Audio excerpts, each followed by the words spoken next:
Los estudiantes de Teoría de la Comunicación 1, Carrera de Periodismo, Universidad Nacional Autónoma de Honduras, presentamos las principales escuelas de la comunicación, la Escuela Europea, Estadounidense y la Escuela Latinoamericana.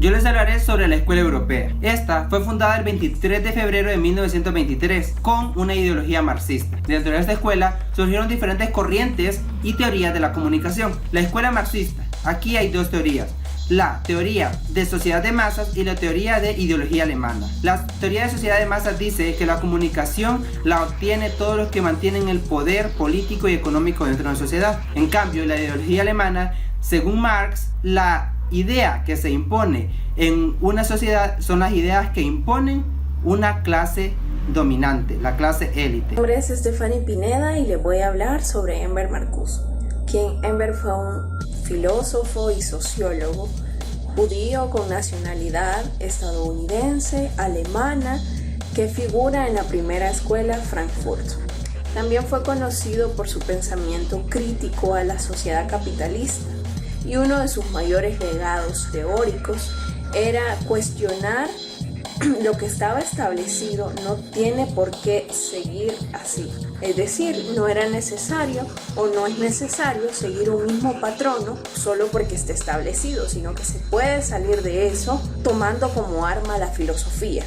Escuela Europea de la Comunicación, también conocida como un instituto de investigación social, por un grupo de burgueses intelectuales con ideas marxistas, quienes admiten existen otras formas de liberación por medio del psicoanálisis, teniendo como principal teórico a Marcuse, entre otros, muchos de los cuales huyeron hacia Estados Unidos durante la Segunda Guerra Mundial y que desarrollaron el pensamiento de la cultura de masas. Para esta escuela, el capitalismo contribuyó a establecer el poder de la manipulación a la comunicación y la cultura, asegurando que todo es comercializable. Esto con el objetivo de garantizar el poder a las grandes clases dominantes de todo el mundo.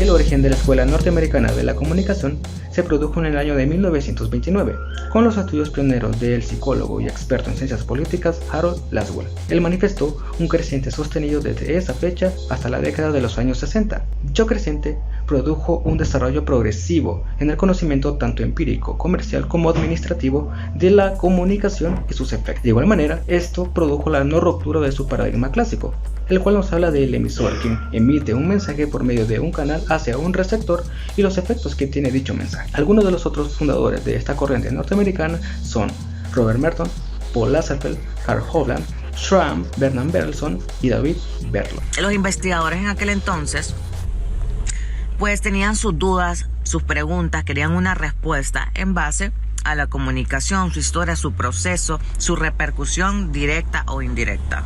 Ahora bien, para que tengan una idea más amplia de quiénes eran esos padres, eran los siguientes: Paul Lazarsfeld, Marshall McLuhan, Harold Laswell, Wilbur Schramm y Bernard Berelson, entre otros, porque eran distintos padres los que habían adentro de esta escuela norteamericana. Entonces, la escuela norteamericana logró crear diversas técnicas para poder llegar a una mayor audiencia y poder estudiar sus efectos, la reacción del individuo y cómo éste podía reaccionar ante los distintos medios de comunicación y el mensaje que se trataba de transmitir y con qué objetivo. Esto es la Escuela Norteamericana. Yo soy Jennifer Funes. Mi nombre es Gabriela Mendoza y rápidamente voy a hablar sobre algunos conceptos relevantes dentro de la Escuela de la Comunicación estadounidense. Para iniciar hablaremos sobre la propaganda. Bueno, la escuela estadounidense se centró mucho hablando sobre el tema de la propaganda y esta es las técnicas o métodos que son utilizados para poder difundir un mensaje con cierto fin, divulgar un mensaje con cierto fin. También está la comunicación masiva. Y la comunicación masiva es la difusión de información, ya sean creencias, valores, información X, entre otras cosas, a un público numeroso.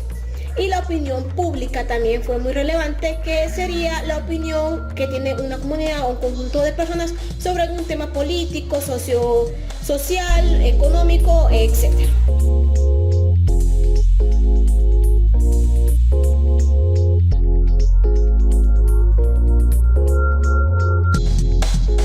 Ahora les voy a hablar un poco acerca de la escuela latinoamericana. Entre sus antecedentes tenemos que es una nueva corriente teórica dentro del campo de la comunicación. Surge a mediados del siglo XX, exactamente en los años 60.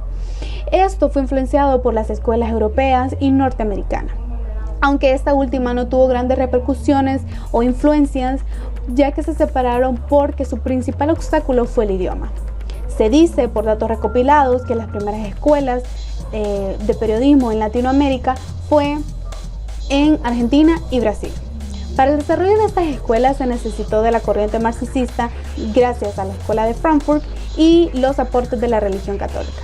Entre sus principales exponentes tenemos a Jesús Martín Barbero, Guillermo Orozco, Raúl Fuentes Navarro, entre otros comunicólogos e investigadores sociales que fueron los principales pioneros para el desarrollo de la comunicación en América Latina, especialmente entre la década de los 60 hasta mediados de los 80.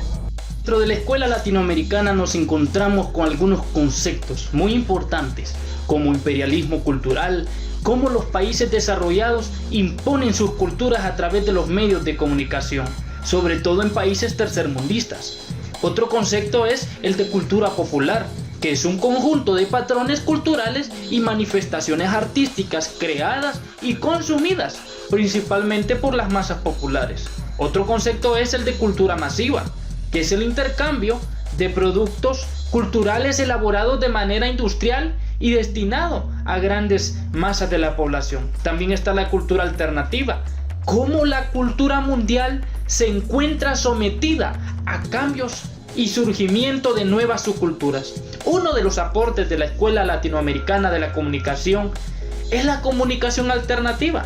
Podemos decir, lo alternativo desde el contenido puede ser traducido como algo innovador. La comunicación alternativa es aquella que se contrapone a la estructura comercial. ¿Por qué? Porque tiene otras finalidades, como difundir ideas, generar la participación de la gente en actividades culturales, políticas, religiosas.